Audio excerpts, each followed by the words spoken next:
My dear friends, let me ask you something simple. When was the last time you truly looked into the mirror? Not just to adjust your hair or check if your clothes looked right, but to actually see yourself, to look beyond your reflection and examine your character. We spend hours shining our shoes, matching our outfits, and styling our hair. But how often do we polish our thoughts, refine our emotions, and strengthen our character? Isn't it curious? We keep upgrading our gadgets, our cars, our wardrobes, but rarely do we upgrade ourselves. Because personality isn't about the label on your shirt. It's about the feeling you leave behind when you walk away. It's not about dazzling people with your looks, but about inspiring them with your presence. And here's the beauty: personality isn't something fixed by birth. It's a muscle you can strengthen every day through self-awareness and small, consistent habits. So today, my friends, I want to take you on a simple journey, a journey of 10 daily practices that can completely transform the way you show up in the world. Let me start with this question. What's the first thing most people do when they wake up in the morning? They reach for their phone, they check messages, scroll through notifications, compare their lives with others, and fill their minds with noise before the day even begins. Isn't that true? We wake up not with gratitude, but with comparison. But imagine if you flipped that script. Imagine starting your day not by counting what's missing, but by appreciating what's already there. Gratitude, my friends, is like a magnet. It draws positivity toward you. Let me share a little story. Once a man came to his teacher and complained, "Guruji, my life feels miserable. My home is small, my job is exhausting, and my pay is barely enough. Nothing seems right." The teacher smiled, handed him a glass of water, and poured in a handful of salt. "Drink this," he said. The man took a sip and winced. "It's bitter." The teacher then led the man to a nearby lake. He sprinkled the same handful of salt into the wide waters and asked, "Now take a sip." The man obeyed and smiled. "It tastes fresh." The teacher nodded gently. "My child, life's troubles are like that salt. The bitterness never changes, but the size of your heart does. If your heart is small like this glass, your pain feels unbearable. But if your heart is vast like this lake, the same challenges lose their power." And do you know, my friends, what expands the heart? Gratitude. Gratitude widens your perspective, softens your ego, and turns your heart into a lake where no bitterness can stay. It transforms your personality into something magnetic, something deeply peaceful. Gratitude turns ordinary people into sources of light and ordinary days into sacred experiences. When you wake up, instead of sighing, "I have to go to work," whisper with joy, "I get to go to work." Instead of saying, "I have to cook," say, "I am blessed to serve my family." Instead of complaining, "I have so many problems," say, "I have so many chances to grow." Gratitude doesn't change what you look at, it changes how you look at it. People naturally gravitate toward those who live with thankfulness because their presence feels healing. Such people radiate positivity without trying. They don't need to impress. They simply express gratitude, and that becomes their charm. So, my dear friends, if you truly want to enhance your personality day after day, begin here with gratitude. Not once in a while, but every single morning. Because a grateful soul never looks dull. A thankful heart never feels empty. Gratitude makes you glow from within. And remember this, the most magnetic person in any room is not the one wearing luxury brands or speaking the loudest, is the one whose eyes shine with appreciation. The one who silently says, "Thank you," to life. That person leaves a mark that never fades. My dear friends, one of the most overlooked virtues that can truly redefine your personality is the art of listening. Listening deeply, sincerely, and without interruption. Think about it. Most people believe that to impress others, they must talk more, share more, display more, and dominate every conversation. But the truth is, the ones who leave a lasting impact are not those who speak endlessly, but those who make others feel heard. When you truly listen, you offer someone a treasure greater than gold, your full attention. And in today's world of endless distractions and digital noise, attention is the rarest form of love and respect. Have you noticed what happens when someone is talking to you, but your mind is busy preparing what to say next? Or worse, your eyes are on your phone. The other person feels it instantly. Their tone dulls. Their energy fades. Why? Because every human being at the core just wants to be understood. No matter how eloquent your words are, if you fail to make someone feel understood, your personality won't touch their heart. Let me share a small story. A wise monk once told his students, when you talk, you repeat what you already know. But when you listen, you open the door to learning something new. Isn't that beautiful? Listening isn't the absence of speech. It's the presence of awareness. It means silencing your inner chatter, letting go of the urge to interrupt, and simply absorbing another soul's expression. Sometimes people don't need your advice, your judgments, or your clever solutions. They just need someone to truly hear them without labels, without impatience.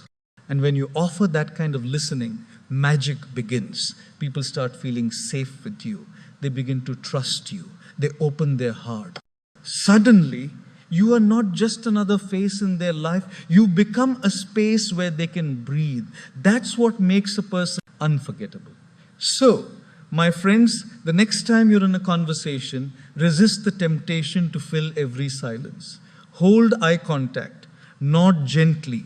Respond with warmth, not haste. Let your silence carry empathy. Because when you listen with your heart, you don't just hear words, you hear emotions. You don't just collect information, you connect with soul.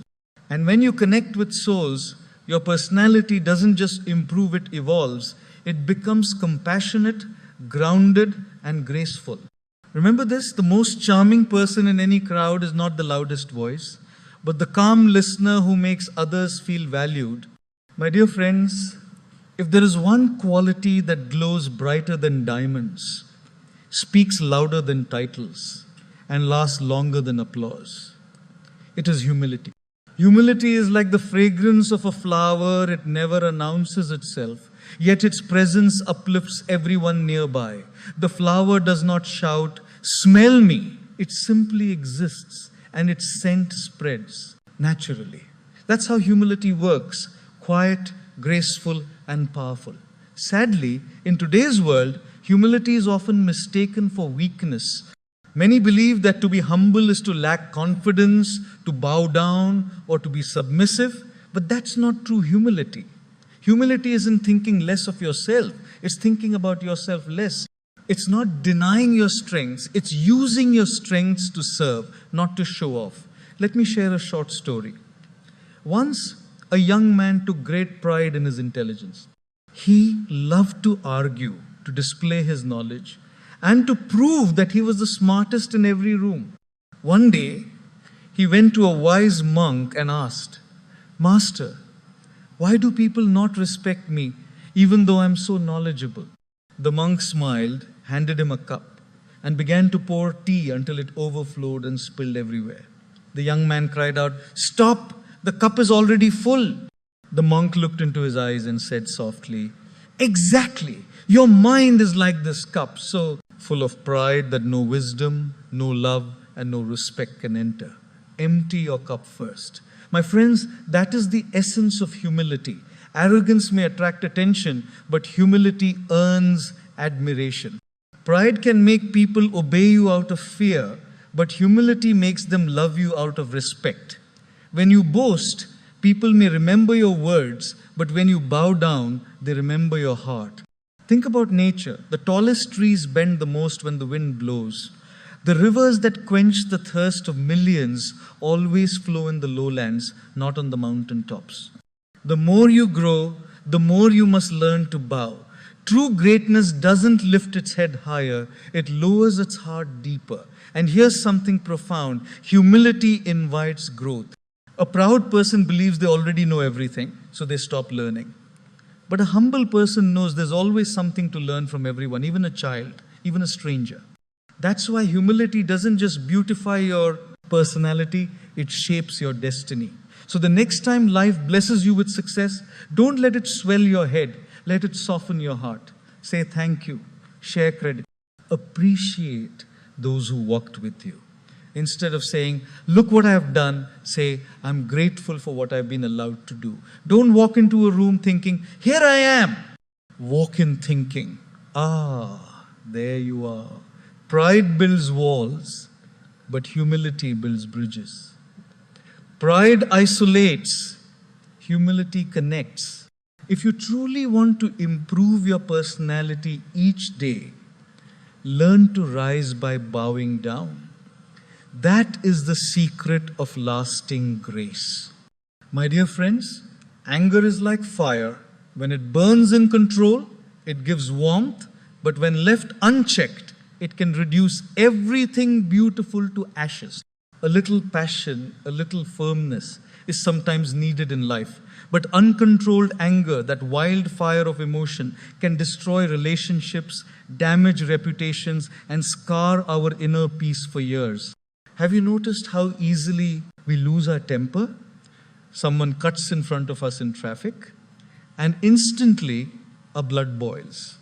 A family member says something harsh, and without pausing, our voice rises. A colleague makes a small mistake, and we react as if the world has ended. But once the flames settle, regret quietly walks in. We sit there replaying our words, wishing we could take them back. That is the tragedy of anger. In a few seconds of heat, we can burn what took years to build. Let me share a little story. Once a young boy had a terrible temper. His father handed him a bag of nails and said, each time you lose your temper, hammer one into the fence. The first day, the boy drove 30 nails into it. Slowly, over time, he learned to control his anger, and the number of nails decreased. One day, he proudly told his father, I didn't lose my temper at all today. The father smiled and said, now each day you remain calm, pull one nail out. The boy did so until the fence was nail-free. Then the father took him by the hand and showed him the holes left behind. My son, he said gently, when you get angry, your words leave scars just like these holes. Even if you apologize, the marks remain. Isn't that true, my friends? Every time we lash out in anger, we create invisible wounds in the hearts of those we love. Words once spoken cannot be unsaid. That's why the greatest strength is not in shouting louder, but in staying calmer. When you feel anger rising, pause, take a breath, walk away if you must.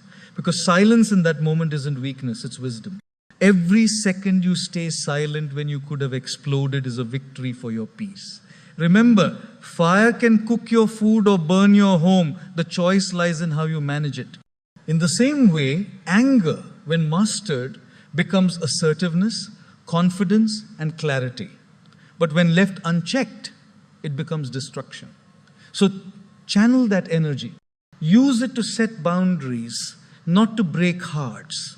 My dear friends, a calm mind is a powerful mind. The world doesn't need more loud voices, it needs more peaceful hearts. And the person who can stay gentle in the face of provocation, who can smile instead of shouting, who can respond with grace instead of rage, that person has not only improved their personality, they've elevated their soul. So the next time anger knocks at your door, don't let it enter uninvited. Greet it with awareness, breathe, and remind yourself, peace looks better on me than anger ever will. My dear friends, at the end of the day, your personality is not about how perfectly you dress, how fluently you speak, or how impressively you walk. It's about how gracefully you make others feel in your presence. Remember this, the most magnetic people are not those who shine the brightest. They are those who make others shine when they walk into the room. The fragrance of a flower is not meant for itself. In the same way, your personality is not meant only to impress others, it is meant to inspire others. Every single day, life gives you countless chances to polish that inner glow. When someone tests your patience, respond with calm. When someone disrespects you, rise above with dignity. When someone needs kindness, offer it freely even if no one is watching. Because the more you practice goodness in silence, the louder your personality speaks without words. Improving yourself is not about becoming someone else. It's about becoming the best version of who you already are. A better listener, a kinder speaker, a gentler soul. So tonight, as you close your eyes, don't just ask, did I look good today? Ask, did I do good today? Did my words heal? Did my actions uplift? Did my presence bring peace? If the answer is yes, my friends, then know your personality is already blooming beautifully. Because in the end, greatness is not measured by applause, achievements, or attention. It is measured by how much love you leave behind in hearts that crossed your path. Keep learning, keep growing, keep glowing, and remember the most beautiful personality is not built in a day, it's built every day.